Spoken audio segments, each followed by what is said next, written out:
Neyse. Başlayırıq. AXC-nin süqutu.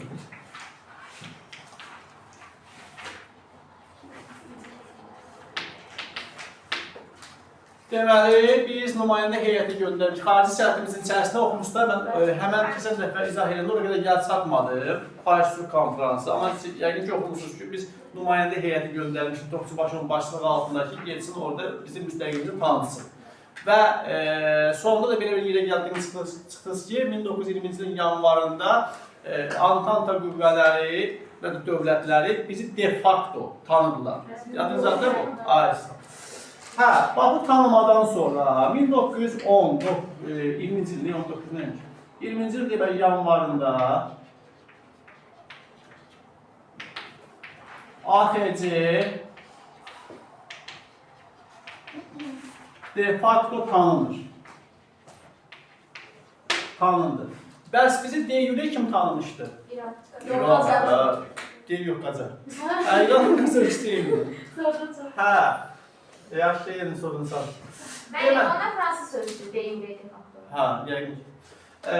Deməli, bundan sonra bəzi dövlətlər Azərbaycan Bakıda diplomatik nümayəndəliklər açmağa başladılar. Hansı dövlətlərdir bunlar?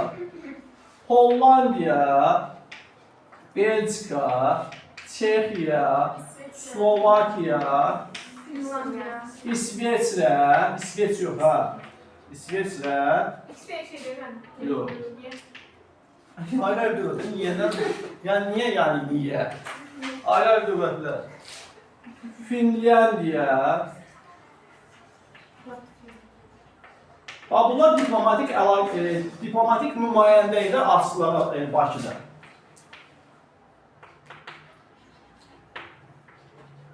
Diplom. Yəni səfirlik kimi, konsul kimi, səfirlik kimi nümayəndəliklər açdılar. Sonra elə həmin ayda, yanvarda AXC ilə Böyük Britaniya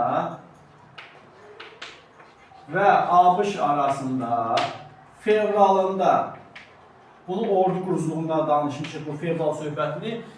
Siz də xarici siyasətdə də oxumuşsunuz ki, İtaliya ilə əməkdaşlıq haqqında müqavilə saziş imzalanmışdır. İtaliya ilə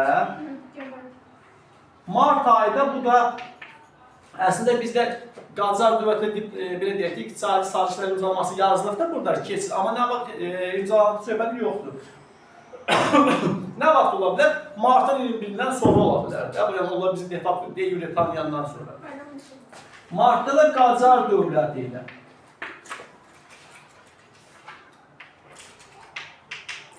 Dövləti ilə deməli nə elədik? İqtisadi sahədə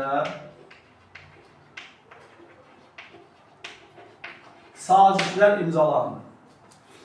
Eyni zamanda Antanta Ali Şurası qərar qəbul etmişdi ki,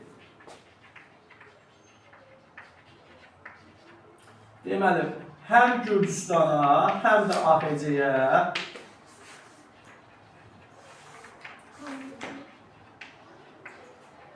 hərbi yardımlar etsin.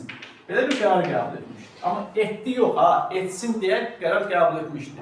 Edəcək, etməyəcək, biz bilmirik. Biz dərsin əvvəlindəyik. İndi gəlirik, yəni vəziyyət belədir. Ümumiyyətlə, aprel istilası ərəfəsində Cumhuriyyətdə daxildə, xarici vəziyyətdə, beynəlxalq aləmdə vəziyyət nə yerdə? Bir, daxildən danışaq, deməli, qüvvələr ikiyə bölünmüşdür. Bir qism, məsələn, müstəqilliyin tərəfdarı idi, digər qismi hökumət kabinetinin fəaliyyətini məhdudlaşdırırdı və ya da ki, əngəlləyirdi. Rusiya meyilli siyasət yürütmək istəyirdilər, hətta Rusiya birləşmək istəyirdilər. Belə bir vəziyyət var idi. Sonra Osmanlı dövləti 1918-ci ildən fərqli olaraq 20-ci ildə bizə hərbi yardım edə bilmirdi. Əli bunu bağlanmışdı. Sonra şimalda deməli 1919-cu ilin yanvarından etibarən Sovet Rusiyası Dağlar Respublikası 19-cu ilin iyulundan yoxdur, onu bilirik biz. Onu Ağ Qvardiyaçılar məhv etmişdilər. Ağ Qvardiyaçılarla məğlub edən Bolşevik və ya da Sovet Rusiyası artıq bizim sərhədlərimizə yaxınlaşmışdılar və bizi belə deyək də işğal eləmək üçün zəminlər yaradıblar. Sizə danışdığımız zəmin məsələsidir. Demək, notalar, diplomatik əlaqəmiz nədən oldu? Notalarla. Bizdən tələb edir, Denikinə qarşı mübarizə aparır, nə bilim, siz onlarla birləşib bizə qarşı mübarizə aparırsınız. Rusiyada şimaldan gəlib qoşunlarını yerləşdirir və beynəlxalq birlik deyək də, dünya birliyinin ölkələri, aparıcı dövlətlər, Böyük Britaniya, Antal dövlətləri, Böyük Britaniya, Fransada, ABŞ-dır. Bunlar isə Qafqaz respublikalarına görə Sovet Rusiyasına müharibə aparmaq istəmirdilər. Belə bir çətin vəziyyətdəyik. Deməli, Osmanlı kömək edə bilmir. Bir tərəfdən Rusiya gəlib artıq işğal ərəfəsidir.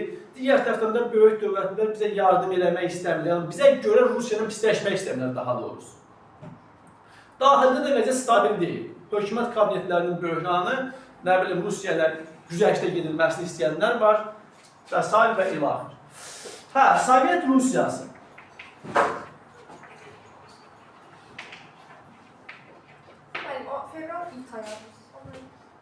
Fevral İtalya.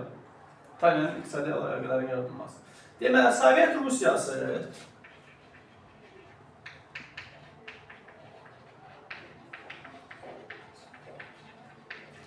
Gvardiyaçıları məğlub etdikdən sonra bilir ki, Gvardiyası Dərbəndə işğal eləmişlər, yerinizə gəlirsə bu. 1919-cu il iyun ayında. Deməli, Gvardiyaçıları məğlub etdikdən sonra artıq bunlar Azərbaycan AXC-nin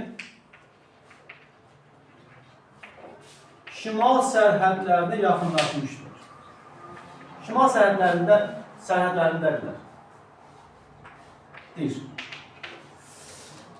Və bir dənəm hadisə Sovet Rusiyasını tələsməyə vadar edir və əl qolunu müəyyən qədər açır. Nə idi məsələ? Antanta dövlətləri Gürcüstan və AXC-yə hərbi yardım edəcəkdir. Düzdürmü? Sovet Rusiyası da bunu həm özünə qarşı təhdid kimi, həm də öz işini tez həll eləməyə çalışırdı ki, o qoşunlar yardıma gəlməmişdən qabaq, mən daxil olum, həmin ərazini tutandan sonra artıq Antanta kimə orada yardım göndərəcək. Heç kimə yardım göndərisi deyil.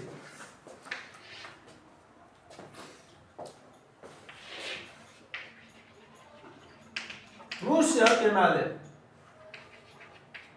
AXC-ni tutmaq üçün atdığı addımlar. 1.